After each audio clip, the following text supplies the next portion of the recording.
Bonjour à tous et donc bienvenue à ce webinaire qui a pour objectif de vous présenter les 12 erreurs à éviter dans votre stratégie de promotion de contenu, donc de faire de vous des experts de la distribution, même si c'est déjà le cas pour beaucoup d'entre vous, j'imagine.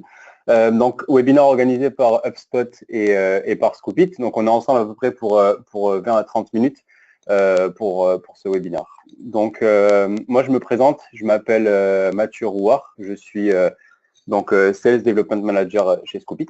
Et donc, je suis accompagné de Marie Lyon, qui est Marketing Manager chez HubSpot et qui prendra la parole dans un second temps pour la seconde partie du webinaire. Donc, dans tous les cas, ne vous en faites pas, vous recevrez par email donc toutes les slides de la présentation, le replay, etc. Donc, vous aurez vraiment toutes les infos qu'il vous faut pour ce webinaire, pour peut-être les retravailler par la suite. Et si vous avez des questions, bien entendu, n'hésitez pas soit à les mettre directement sur la plateforme ou sinon à utiliser le hashtag erreur promotion sur Twitter. Et donc, à la fin du webinaire, on aura un petit échange justement pour essayer de répondre à vos questions, peut-être éclairer certains sujets qui sont restés un petit peu flous. Donc voilà, l'idée, c'est aussi d'échanger sur cette thématique qui va être la distribution du contenu. Donc, on va démarrer. Donc là, on va commencer par les erreurs du coup plus orientées Scoopit et Marie fera ensuite les erreurs plus pour HubSpot.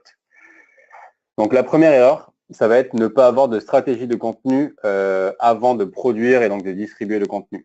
C'est vrai que ça, c'est un schéma qu'on aime bien utiliser chez Scoopit, qui est en fait le cycle de vie du contenu, parce qu'on voit vraiment le contenu comme quelque chose de vivant.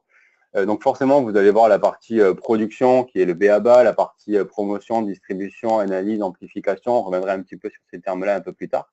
Mais avant de se lancer justement dans toutes ces phases opérationnelles qui prennent assez de temps, il est primordial vraiment de définir une stratégie. Marie vous présentera tout à l'heure justement un petit peu plus en détail la partie stratégie, avec notamment les personas, les funnels de conversion, toutes ces choses très importantes.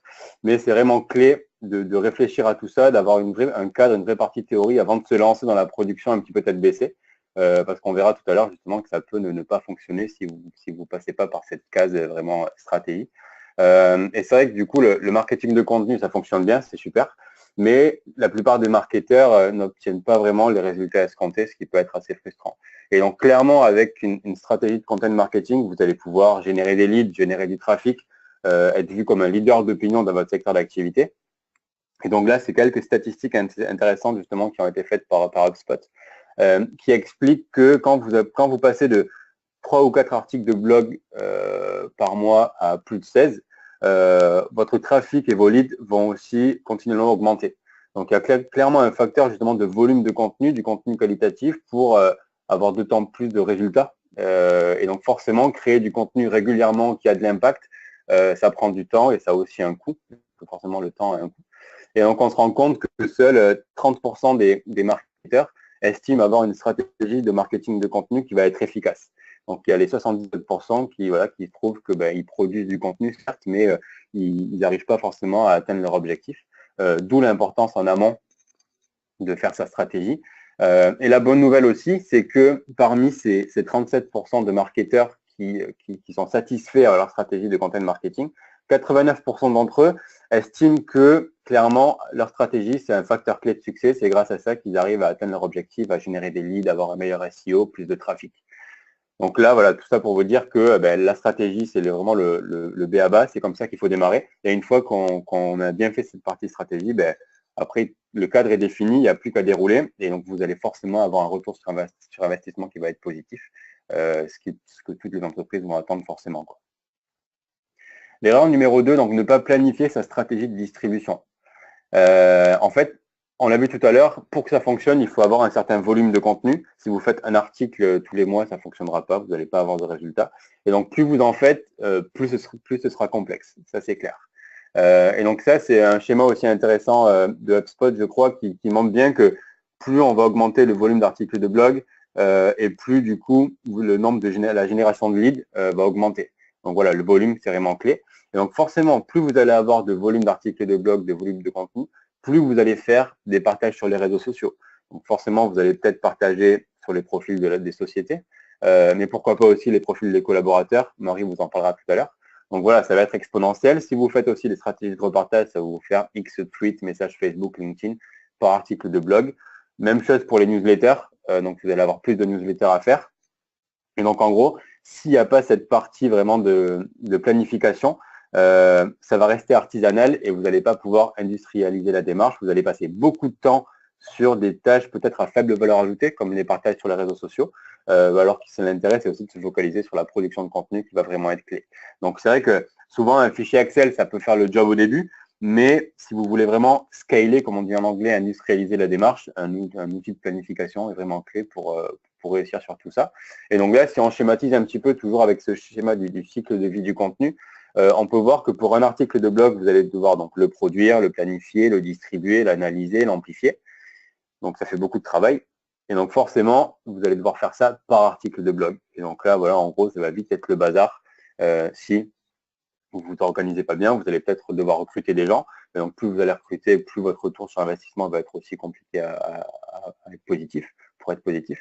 Donc, c'est vraiment clé, voilà, de pouvoir bien vous organiser sur tous ces aspects-là, la partie distribution, la partie production, et avoir vraiment tout qui soit bien cadré. L'erreur numéro 3, donc ne pas utiliser le bon support pour toucher votre audience. C'est vrai que la distribution de contenu, elle est clairement en pleine croissance. Toutes les sociétés maintenant sont au fait qu'il faut être présent sur les réseaux sociaux, que voilà, c'est super important. Mais c'est aussi c'est développé aussi de façon plus complexe. Donc avec la multitude de réseaux, Facebook, Twitter, LinkedIn pour les plus connus, Pinterest, Instagram, Snapchat, etc. Donc voilà, il y en a de plus en plus, mais il faut vraiment prendre en compte leur typicité en fonction de vos cibles. Donc Marie vous parlera justement en fonction des personas, savoir un petit peu sur quel réseau il faut aller. Clairement, si vous êtes sur du B2C, il faudra plus utiliser des réseaux type Facebook, Instagram, pourquoi pas Snapchat aussi pour des profils un peu plus jeunes. Sur du B2B, on va être plus sur des LinkedIn, Twitter par exemple, plus sur du contenu rédactionnel. Aussi, on adapte aussi nos supports de contenu pour toucher nos audiences. Aussi des vidéos, Marie vous en parlera tout à l'heure. Et donc forcément, voilà, il faut aussi prendre en compte le mécanisme de ces réseaux-là. Typiquement, voilà, sur un tweet, il faut être ultra pertinent. Il faut aussi utiliser des images le plus possible pour accrocher vos auditeurs. Donc il faut vraiment prendre en compte tout ça. Pas faire le même message un peu de façon robotique sur tous les réseaux parce qu'en gros, ça ne fonctionnera pas. Vous n'allez pas avoir d'engagement, voilà, vous n'allez pas réussir à atteindre vos objectifs si vous faites ça de façon un petit peu robotique. Donc, il faut vraiment se poser aussi d'un point de vue stratégie et se dire, ben, parmi ces réseaux-là, voilà un petit peu ce que je vais utiliser, pourquoi, comment je vais le faire, etc. quoi. Et une autre façon aussi de distribuer votre contenu et de toucher vos audiences va être la newsletter. C'est vrai qu'on reçoit 10-15 newsletters par jour, on a l'impression que c'est un petit peu has-been, qu'on en a beaucoup trop, qu'on les ouvre jamais. Mais ce n'est pas forcément vrai, ça reste un des meilleurs moyens aussi pour toucher votre audience, surtout quand vous allez avoir des personas, des cibles qui ne sont pas forcément sur les réseaux sociaux. C'est vrai qu'on entend souvent, nous, chez Scoopit, voilà, moi, je n'utilise pas les réseaux sociaux parce que du coup, mes cibles ne sont pas dessus. Mais on imagine que tout le monde aujourd'hui a une adresse mail. Donc, toucher vos audiences par une newsletter, ça reste un super moyen pour distribuer votre contenu. Et donc, ça, c'est une étude assez intéressante qu'on a fait chez Scoopit où, en fait, on a multiplié par 2 le nombre d'envois de newsletters par mois, en passant de 2 à 4. Et on s'est rendu compte que le taux d'ouverture moyen avait même augmenté en multipliant par 2 le nombre d'envois. Donc, le fait de se dire, ben voilà, si j'en envoie plus, j'ai un petit peu spammer mon audience, ça va être moins qualitatif. Pour notre étude, c'est pas vrai, parce que du coup, on se rend compte qu'on a eu un meilleur taux d'ouverture, donc une meilleure visibilité pour nos contenus, plus de trafic sur notre blog, donc aussi, voilà, plus de possibilités de générer des leads et d'avoir un meilleur SEO, etc. Donc, forcément, d'atteindre nos objectifs derrière, quoi. Erreur numéro 4, donc ne pas avoir de stratégie de repartage du contenu. Donc, statistique assez intéressante qui a été faite par BuzzSumo, qui montre que en fait, la plupart des contenus ne génèrent pas forcément d'engagement et 50% des articles sont partagés moins de 8 fois, ce qui reste très faible. Et en gros, vous avez beau avoir le meilleur contenu du monde, s'il n'a aucune visibilité et si personne ne le voit, voilà, c'est un super contenu, mais vous n'allez pas réussir à l'engager, vous n'allez pas réussir à avoir un retour sur investissement positif avec ce contenu-là. Et donc, en gros, typiquement, ce qu'on a souvent tendance à faire, c'est je vais produire mon contenu, je vais le publier, je vais le partager une fois à un instant T sur Facebook, Twitter, LinkedIn. Puis voilà, je vais reproduire un contenu, le republier, etc. Je vais faire ça un petit peu à la chaîne. Mais les stats assez importantes à prendre en compte, ça va être que la durée de vie d'un tweet, c'est 24 minutes, ce qui est ultra faible. Et donc, en gros, avec le volume de contenu, voilà, si vous avez 100% de votre audience sur Twitter qui est connectée à un instant T, qui voit votre tweet, vous êtes ultra chanceux, c'est super, mais c'est jamais le cas, on peut dire.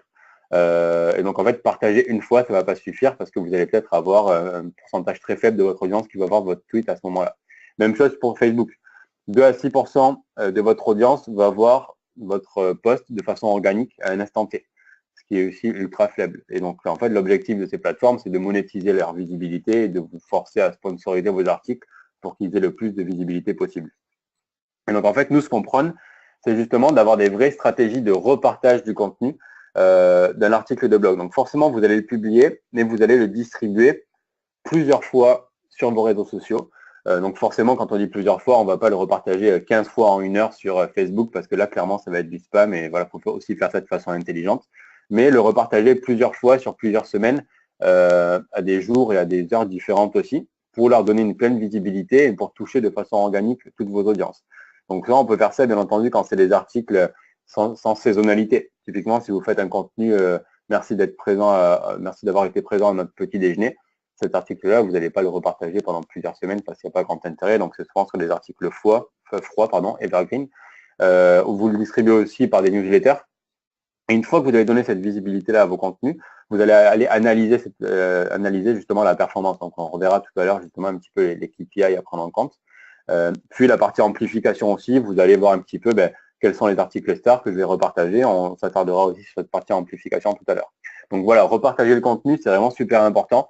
Tout simplement pour toucher le plus de vos audiences possible de façon organique, sans payer, et pour ensuite faire en sorte que votre audience clique sur votre lien, vienne sur votre blog et vraiment avoir un levier d'acquisition qui soit fort via les réseaux sociaux, quoi. Erreur numéro 5, donc ne pas connaître le ROI de votre contenu. Donc, comme on le disait, c'est important de prendre en compte des KPI et Marie vous parlera tout à l'heure plus précisément justement des KPI à prendre en compte pour la partie distribution de contenu. Mais vous allez avoir différents types d'analyses à faire, notamment sur la partie volume. Est-ce que je produis assez de contenu? Est-ce que je fais assez de tweets, assez de messages Facebook, LinkedIn? Est-ce que je prends vraiment la place sur le web avec mon contenu? Donc ça, parce qu'en gros, si ça ne marche pas, l'idée, c'est aussi de pouvoir changer le coche et de voir pourquoi ça ne marche pas. Donc le volume, c'est vraiment clé. Après, est-ce que j'ai du trafic? Est-ce que via les réseaux sociaux, via les newsletters, j'arrive à générer du trafic sur mon site, sur mon blog? Est-ce que ce trafic-là s'engage? Est-ce qu'il génère des leads? Est-ce que les gens cliquent sur mes boutons call to action, s'inscrivent à des newsletters? Est-ce que mon contenu il est partagé sur les réseaux sociaux?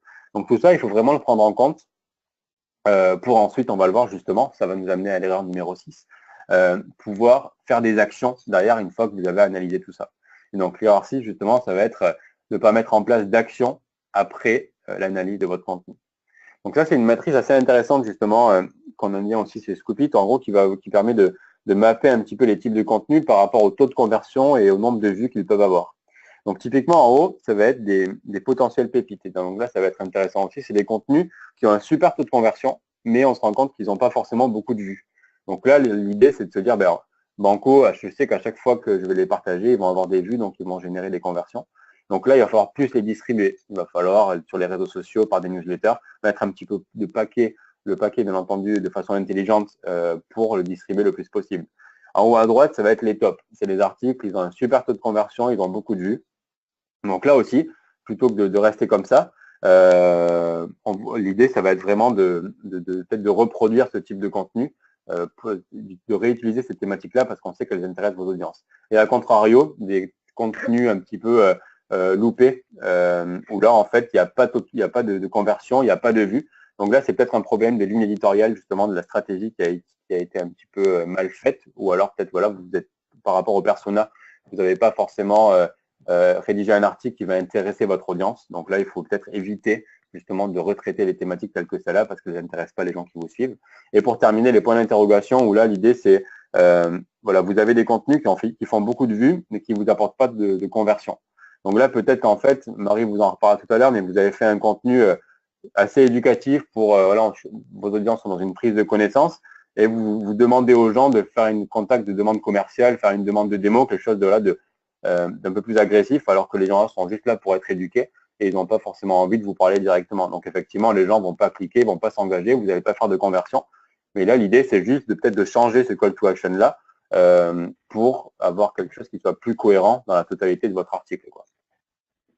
Et donc pour terminer sur la partie amplification, justement, donc ça, c'est deux schémas assez intéressants où à gauche, on voit un article qui a été produit à un instant T, qui a été repartagé, mais uniquement sur quelques jours. Donc forcément, en rouge, vous avez la courbe de génération de leads à gauche. Et on peut voir que la génération de leads augmente, puis après va stagner sur plusieurs mois. parce qu'en fait, on n'a pas repartagé ce contenu-là, voilà, on l'a laissé un petit peu mourir sur notre blog. Et donc, à droite, à contrario, vous allez voir un article qu'on a repartagé continuellement sur plusieurs mois, et on peut voir justement que cette courbe de génération de leads augmente continuellement, et encore aujourd'hui, on continue de générer des leads avec ce contenu qui a été produit il y a 3, 6, 9 mois auparavant.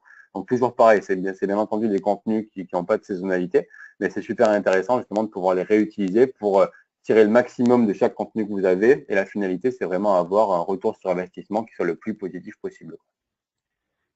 Donc voilà pour ma partie. Donc je vais donner la parole à Marie qui va justement vous présenter ces erreurs. Et on pourra rediscuter un petit peu après justement des questions que vous avez eues. Voilà Marie, à toi de jouer.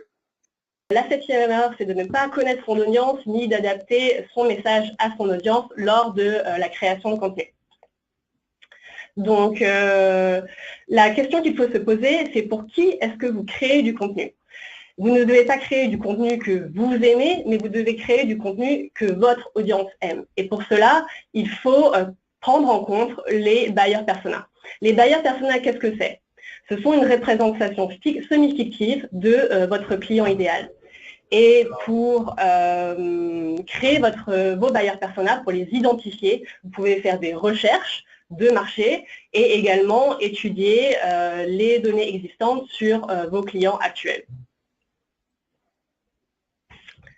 Donc, à HubSpot, nous avons 3 à 4 buyer personas différents. Voici un exemple. Marketing Marie, c'est le buyer persona que nous préférons. Pourquoi est-ce important dans notre stratégie de promotion de contenu? Parce que nous étudions les données démographiques de notre buyer persona, mais également ses objectifs et ses défis. En connaissant les objectifs et les défis de votre buyer persona, vous pourrez savoir ce qui l'intéresse et vous pourrez ensuite adapter votre stratégie de promotion de contenu. Merci. Donc, comme je le disais, en connaissant votre audience, vous pouvez ajuster votre stratégie de promotion de contenu. Si votre buyer persona préfère lire des articles de blog, vous pourrez partager des articles de blog lors de votre stratégie de promotion de contenu. Si elle préfère voir des vidéos, ce sera à vous de créer des vidéos. De plus, cela vous permettra également de savoir quel réseau social elle préfère. Est-ce que vous devez concentrer votre promotion sur Facebook ou sur Twitter?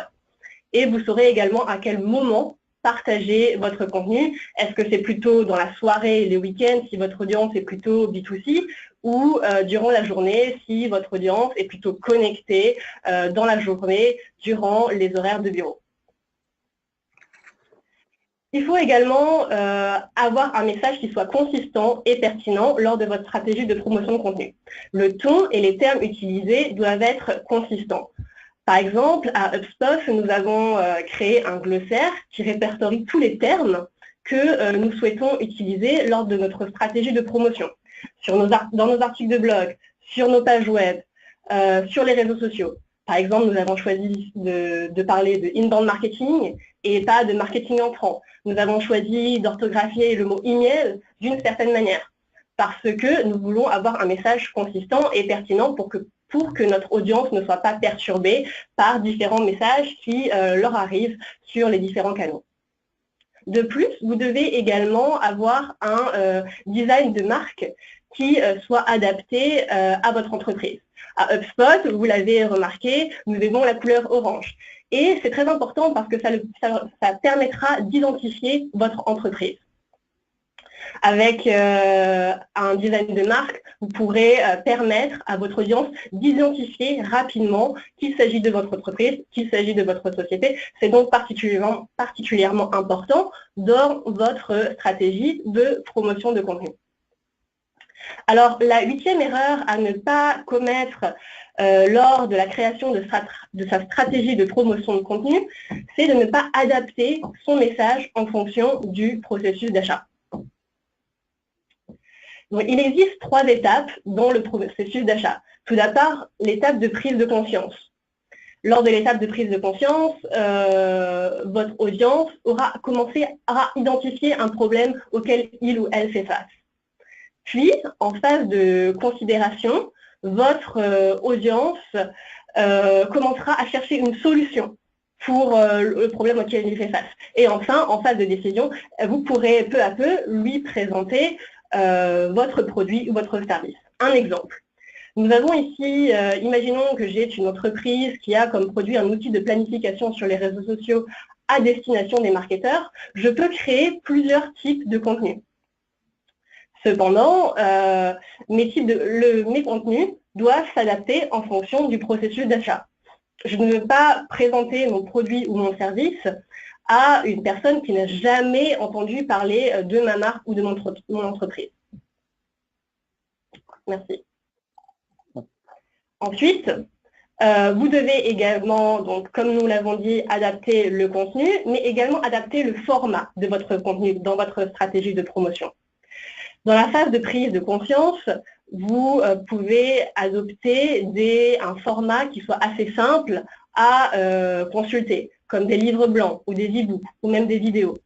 Dans la phase de considération, vous pouvez commencer à créer un contenu qui soit un peu plus complexe, comme des webinars ou des cas pratiques. Et enfin, en phase de décision, c'est seulement à ce moment-là que vous pourrez présenter à votre audience des échantillons ou des essais ou des démonstrations gratuites. Très bien. Ensuite, nous arrivons à une partie particulièrement importante, c'est la vidéo. Vous ne devez pas sous-estimer le pouvoir de la vidéo dans votre stratégie de promotion de contenu. Comme on le dit bien souvent, une image vaut 1000 mots, mais une vidéo vaut 10 000 mots. Il existe 2 canaux incontournables pour la vidéo, mais qui sont trop peu utilisés.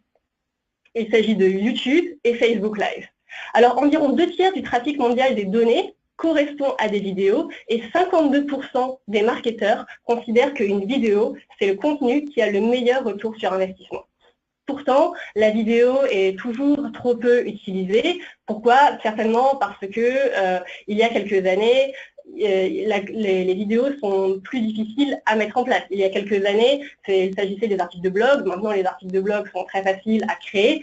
Maintenant, c'est vrai que la vidéo est peut-être un peu plus complexe. Alors, YouTube tout d'abord. YouTube est le 2e moteur de recherche le plus utilisé au monde. Vous le voyez bien, YouTube est particulièrement intéressant, par également Facebook Live. Facebook Live est un canal qu'il faut adopter. Pourquoi? Dans votre stratégie de promotion de contenu, le réseau social que la plupart des entreprises adoptent, c'est Facebook Live, c'est Facebook. Vous n'aurez pas besoin de reconstituer votre audience sur Facebook puisque vous avez déjà une page et déjà un certain nombre de fans. De plus, Facebook Live est particulièrement intéressant parce qu'il permet d'avoir un engagement qui est beaucoup plus important que pour tout autre type de vidéo sur Facebook. Pourquoi? Parce que la portée est également plus grande. C'est un nouveau produit de Facebook. Google, Facebook le pousse sur son réseau social.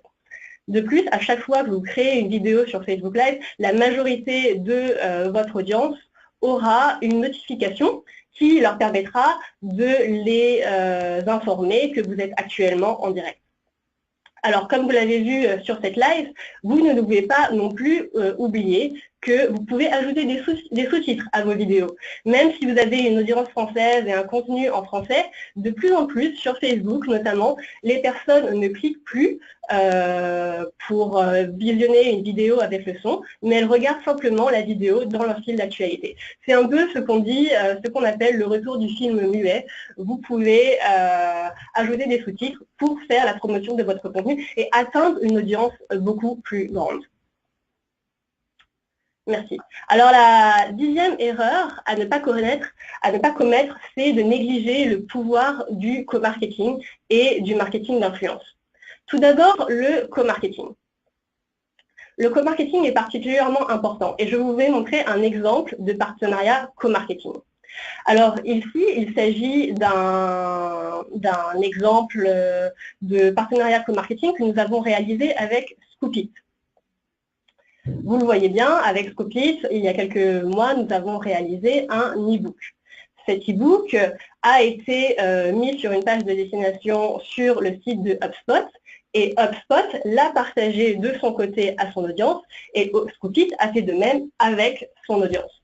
À la fin de la campagne, après la phase de promotion, nous avons partagé les leads qui ont été générés.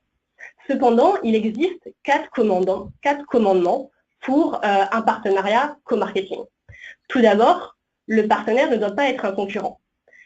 Est-ce que vous pensez que Coca-Cola et Pepsi pourraient s'associer pour faire un partenariat co-marketing? Non, vous ne pouvez bien entendu pas vous associer avec un partenaire qui soit un concurrent. De plus, l'audience doit être similaire à la vôtre. Vous rappelez-vous, nous avons parlé il y a quelques minutes, il faut que votre message soit diffusé à une audience qui corresponde à votre client idéal. C'est pourquoi l'audience de votre partenaire co-marketing doit être un peu similaire à la vôtre. De plus, les publications doivent être de qualité. Vous souhaitez réaliser, bien entendu, un partenariat co-marketing avec un partenaire qui produit du contenu d'aussi bonne qualité que votre partenaire. Et enfin, il faut qu'il dispose d'une bonne base de données pour avoir un partenariat équitable en matière de génération de leads. De plus, vous ne devez pas sous-estimer la force du marketing d'influence, parce que 3% des internautes génèrent 90% de l'impact en ligne. Imaginons que j'ai une entreprise qui produise des chaussures de sport. Si je demande à Usain Bolt de faire un tweet et de faire la promotion de mon entreprise, bien entendu, cela aura une portée tout à fait intéressante pour mon entreprise. Alors, comment trouver des influenceurs? Vous pouvez trouver des influenceurs particulièrement facilement avec Twitter. Comment faire? Vous pouvez vous rendre sur un compte Twitter et regarder si cette personne a des listes. Généralement, les influenceurs créent des listes afin de cibler leur audience et d'organiser un peu leur nombre de followers. Cliquez sur une liste et c'est une façon très facile pour vous de découvrir gratuitement d'autres influenceurs sur une certaine thématique qui pourrait être intéressante pour votre audience, pour votre entreprise. Merci. Enfin, n'oubliez pas que vous devez impliquer votre équipe commerciale. Alors, comment faire? À HubSpot, nous aimons bien entendu le marketing, l'alignement entre les équipes commerciales et les équipes marketing. Pourquoi? Parce que c'est particulièrement intéressant pour votre stratégie de promotion, pour votre stratégie marketing. Les commerciaux peuvent vous aider à faire la promotion de votre contenu. Alors, comment faire? Voici un exemple de la façon dont nous impliquons à HubSpot nos commerciaux. À chaque fois que nous créons un e-book ou à chaque fois que nous faisons un projet marketing, nous les informons en envoyant simplement un email et en leur expliquant le contenu de cette offre, le contenu de cette offre, le contenu de cet e-book. Nous leur précisons également comment ils peuvent faire la promotion de ce contenu à leurs clients existants ou à leurs prospects. De plus, donc, nous leur renvoyons un lien vers l'offre, mais nous créons également pour eux ce qu'on appelle des click-to-tweet. Pour cela, vous pouvez utiliser le site click-to-tweet.com. Cela vous permettra de créer un tweet que vos partenaires peuvent facilement repartager en un seul clic. Donc, impliquez votre équipe commerciale, impliquez l'intégralité de votre équipe, des équipes de votre entreprise, parce que si vous avez une équipe de 50 personnes, si chacun partage votre contenu, ça vous permettra seulement, gratuitement, en interne, de faire la promotion de votre contenu. Enfin, vous ne devez pas oublier de mesurer l'intégralité de vos résultats. Pour cela, mesurez la portée.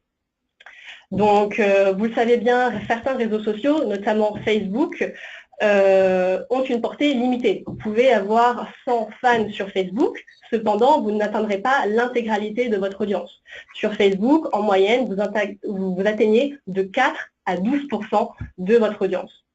De plus, vous pouvez également mesurer votre nombre d'abonnés, votre nombre de followers sur Twitter, votre nombre de fans. Mesurez également l'engagement sur les contenus dont vous faites la promotion, parce que cela vous permettra de savoir si ces contenus plaisent à votre audience.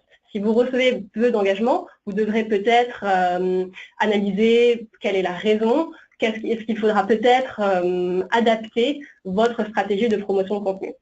Et enfin, n'oubliez pas de mesurer le trafic. C'est finalement ce qui nous intéresse à la fin. Grâce à une stratégie de promotion de contenu, nous souhaitons ramener du trafic sur notre site web, sur notre blog.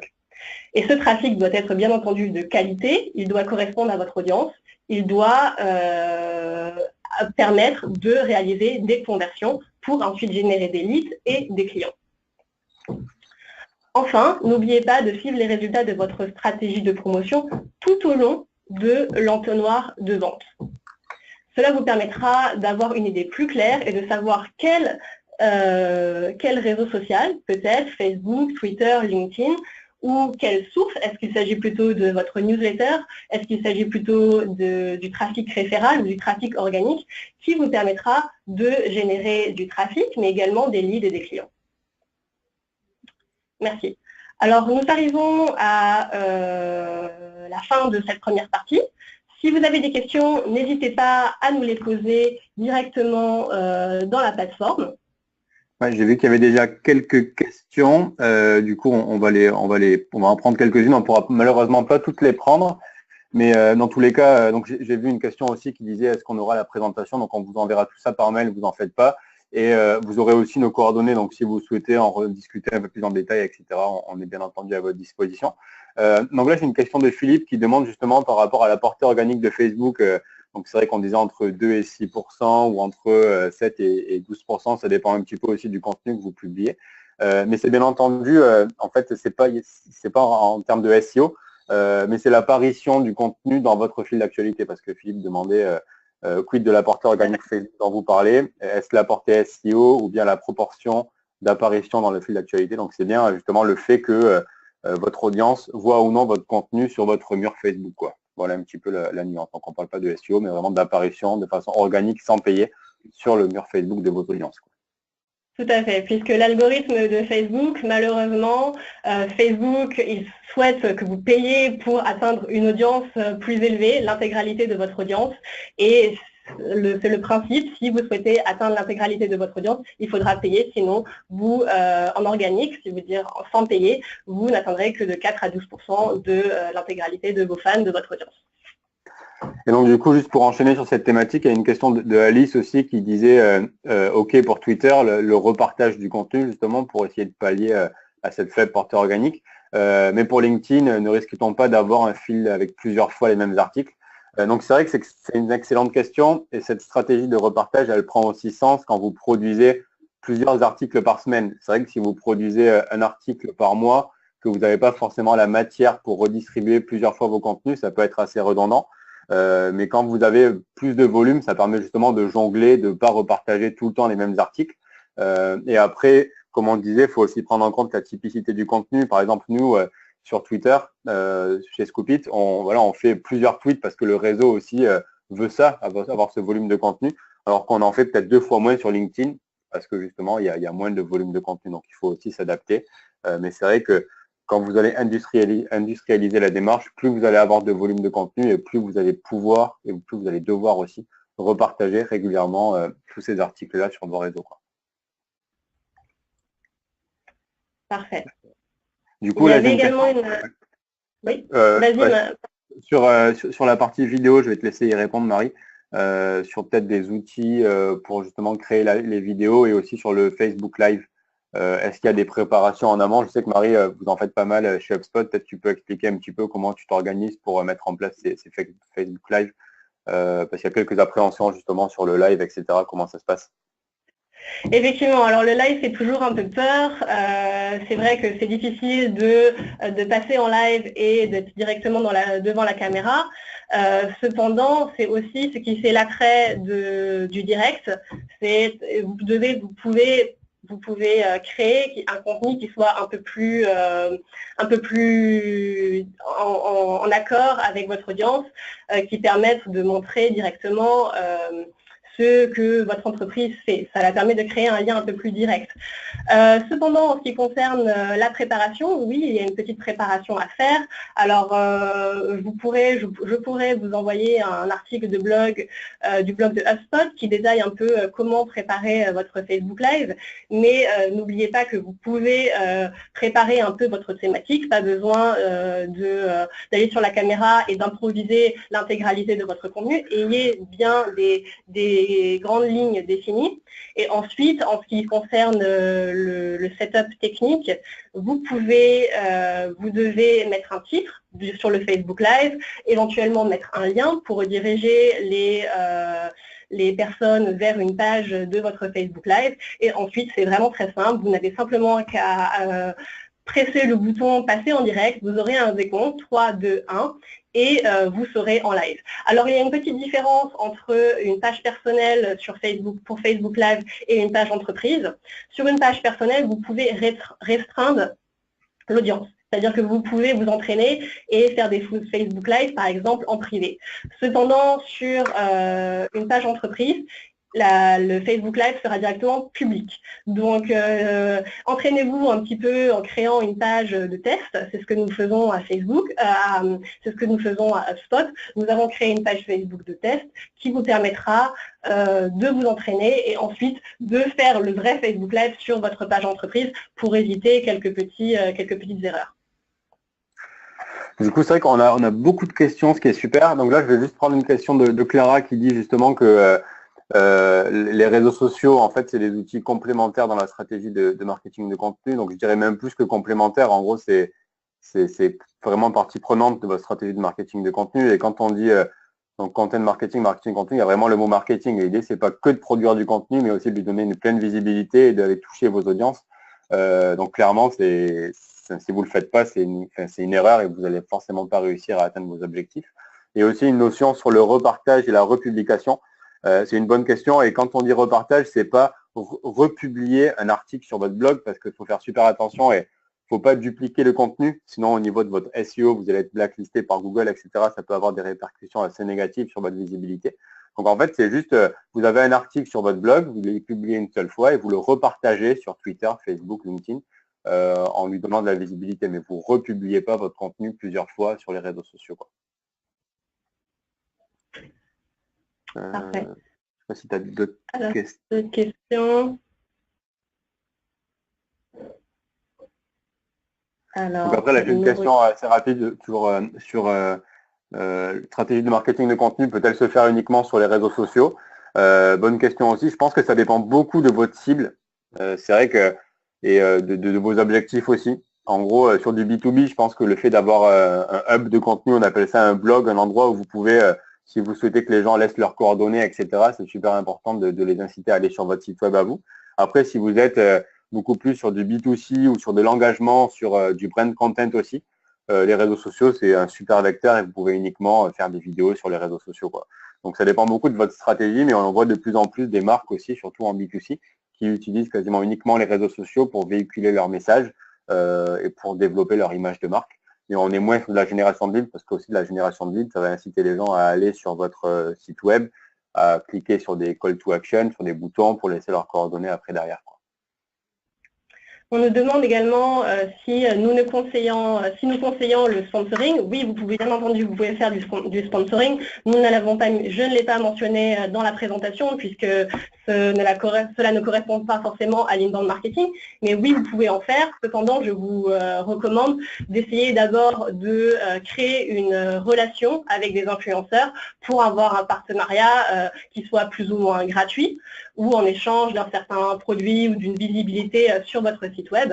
Mais commencez peut-être déjà par là, cela sera moins coûteux et cela peut avoir également tout autant de répercussions. Alors, peut-être une dernière question. Au niveau justement du reach de LinkedIn, c'est vrai que LinkedIn, je n'ai pas de statistiques en tête justement comparé à Facebook ou à Twitter, mais forcément, en fait, que quand vous allez sur votre mur LinkedIn, vous ne voyez pas aussi tous vos contenus et que si vous y allez maintenant ou dans une heure, vous allez avoir des contenus différents. Donc, il y a aussi un filtrage qui est mis en compte, qui est mis en place sur LinkedIn, sur la visibilité de vos contenus, d'où l'importance du partage et du repartage aussi sur ces réseaux-là. Et surtout sur LinkedIn, c'est vrai que c'est important d'appuyer le fait d'utiliser les commerciaux comme vecteur de visibilité de vos contenus, les commerciaux, le service marketing, après voilà, peut-être tous les services aussi, parce que ça permet vraiment de toucher différents types d'audience, de faire du social selling, ce qui est super intéressant pour maximiser la visibilité. Et c'est vrai que nous, chez Scoopit, on automatise tous ces process-là avec notre solution, justement pour pas que ça prenne trop de temps, parce que les autres services n'ont pas forcément que ça à faire aussi. Donc, aller automatiser ces partages-là, c'est super intéressant pour développer le plus possible la visibilité de ces contenus, quoi. Donc, peut-être, Marie, on fait une dernière question. C'est vrai qu'il y en a pas mal. Et puis après, on pourra, dans tous les cas, n'hésitez pas à reprendre contact. Il y aura nos coordonnées ensuite dans la présentation qu'on vous enverra par la suite, quoi. Quid de la... Alors, quelqu'un demande quid de la ligne éditoriale. Effectivement, la ligne éditoriale, comme nous l'avons dit, doit être adaptée à votre message marketing. Votre audience, vos bailleurs personas, s'ils sont jeunes, peut-être que vous pouvez adopter un ton qui soit un peu plus relâché. Si vous avez une audience B2B, peut-être qu'il faudra adopter peut-être un ton un peu plus simple et un ton un peu plus business. La ligne éditoriale également, cela dépend forcément du contenu que vous allez partager, du contenu que la façon dont votre produit et votre service, ce que vous souhaitez partager avec votre audience, vos bailleurs persona. Parfait. Donc voilà un petit peu pour les questions. Donc voilà, on vous enverra dans tous les cas tout le contenu par email. Puis n'hésitez pas à revenir vers nous si vous avez des questions, si vous souhaitez aller un petit peu plus loin justement sur tous ces aspects-là, quoi. Merci en tout cas à tous pour votre présence. Merci, à bientôt, au revoir.